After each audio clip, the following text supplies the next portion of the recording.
Back in the 1970s, there was an American TV series called Happy Days. It dragged on for so long that they were running out of ideas, and so some of the storylines became increasingly preposterous. And one of the storylines involved the Fonz on a pair of water skis jumping over what was manifestly a plastic shark. And so from that episode we have the expression jumping the shark, and it means where an individual's overreach and his actions become so ludicrous that the entirety of the narrative just collapses in and upon itself. And for a number of reasons I've stated how and why the so-called BRIC card, the digital ID card, and the central bank digital currencies are destined to fail. With the first one, the digital ID, that will only work if everybody agrees to it, if everybody consents to it.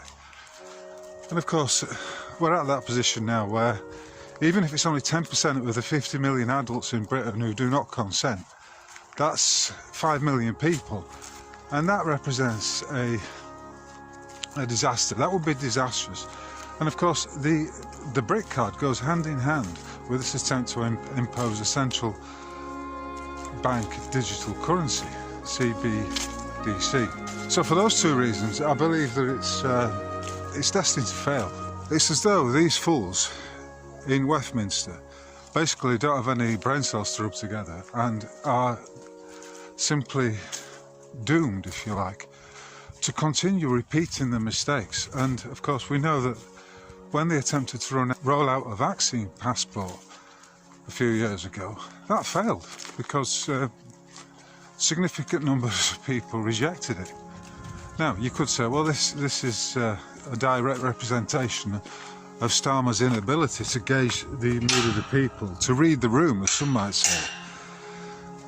But today I just want to focus on the empty rhetoric of Starmer, namely his use of language and legalese that adds up to nothing, that doesn't make sense. With that in mind, I'm going to focus on his press conference last week, in which he said it will be mandatory for people in the United Kingdom, notice the language he's using, to have these BRIC cards if they wanted to work here. But of course, what he isn't mentioning there is well, there's a number of things. Just in that short expression alone, there are a number of things that he can be pulled up on. First of all, let's remember, when it boils down to it, the truth is that there is no man-made creation, entity or individual that can come between you and your maker. You are a child of God, if you like. You are a divine creation. Therefore, you're subject only to the golden rule. Do unto others as you would have them do unto you. And no one, no man-made institute comes between you and your maker. So with that in mind, what is the United Kingdom? And Starmer claims to be the Prime Minister of the United Kingdom of England, Northern Ireland, Wales and Scotland. But in reality, does that add up? You see, one of the things about his use of language, and it's typical of his type, as I've mentioned many times before, the entire legal system has been captured and over the top of the ancient laws of these lands, what are sometimes known as the common laws of these lands. There has been laid a sticky tarmac-like substance called legalese. And all things legal are not necessarily lawful. So when Starmer says that it will be mandatory to have these BRIC cards, to have these digital ID cards, what does he mean by the word mandatory? Well, mandatory is from a Latin expression, and I'm going to give you a clear definition, because if we don't define the words that we're using and we allow these snake-tongued lawyers to twist the language, as they will do and as they want to do, into ways that do not fit in with the etymology of the word, with the actual original definitions, then we're going to be all at sea, to use an Admiralty law phrase. And therefore, I'm just going to give you a quick overview of what mandatory means and how it's a preposterous notion and as clear an example of what I've been talking about with legalese as I think you could imagine. So mandate comes from the Latin word mandare, M-A-N-D-A-R-E, and it means to order, to commit one's charge. It literally means to give into one's hand, to hand over, as it were, because it's from the word manus, which means hand, and dare, D-A-R-E, dare, to give. So it's literally giving over. So he's asking you to give over your rights to the United Kingdom, which when you look into it is but a fictional corporation. This brings us back to the birth certificate and the creation of the legal fiction, because remember, the name of the game is to get you to accept that you are the all capitalized name, which is the legal fiction. Capitis diminuitio means when your name is capitalized, all your rights are consequently diminished. And this is exactly what's going on here. Starmer is asking you if you are the legal fiction. He wants you to conflate your true individual identity with that of a legal fiction.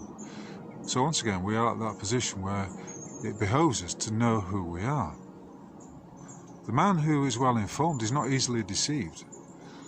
Starmer seems to think that most people are fools and that they are easily deceived, and if that is his view, then I may not disagree with him too far, in that regard at least. However, if we say that a mandate means to hand over, literally to give up one's hand, then we can begin to see that it's a very strange term for him to use with regard to the peoples of Britain. And he wants them to believe that they are citizens of the United Kingdom, which is a fictional corporation. It's a bit like, say you work for McDonald's, right? You work for a franchise of McDonald's. And within the terms of your employment contract, there may well be a stipulation that you are mandated, you are required to wear a lanyard, a dog tag, an identification badge, for instance, and maybe every other Wednesday clean out the toilets. That's mandated. You signed a contract with McDonald's, and these are the mandates issued by the employer. However, when we take it back to its original usage, and in this case I'm talking about the Latin usage, this is from Bouvier's dictionary, which is available online and is a very good resource if you want to dig to the bottom of what these words and these terms mean. And of course, language is power, and they have the ability to cast a spell over. Words have the ability to entrance us and cast a spell over us if we're not wary and applying critical thinking to the actual meaning of the terms that we are using or that are being used against us. So Bouvier's right. Mandates were the instructions addressed to public functionaries which were to serve as rules for their conduct. They were ordinarily binding on the legates or lieutenants of the emperor of the imperial provinces. So already we can see that a mandate would be something that was issued by an emperor. They had the authority of the principal edicts. So this is why it's destined to fail, because under the ancient laws of the Isles of Britain, a mandate was not a thing. In fact, there was no such thing at all. It's never existed. It is from the Roman times. It's from Roman law. It's from civil law. And unless you accept his offer, and that's what it boils down to, because he can't order you. Ultimately, he cannot order you. It's not a legal order that carries any weight. It is, if you like, an offer. But he's offering you two things. He's offering you, well, in order to accept his offer, you have to first accept that you are the legal fiction, that you are the national insurance number and therefore the corporate employee of the fictional United Kingdom. If you don't accept that, then it's fucked. And secondly, he's acting in contradistinction to the common law, and any enactment that is in contradistinction to the spirit of the common law is null and void from the very beginning. Anyway, I hope this is helpful to you. If you're in a common law country, by which I mean, of course, New Zealand, Australia, Canada, the United States, the Isles of Britain, South Africa, then you are under no obligation to even acknowledge any such mandate, because under the common law, the ancient laws and your birthright, there's no such thing as a mandate. It's a diktat of a Roman emperor. And I think perhaps the best illustration of what's going on in Starmer's head can be seen in the slide which I'm showing now, which features Starmer driving through Paris alongside President Macron, both of them falsely believing that they are emperors. And as it's going to turn out, they are emperors of sweet FA.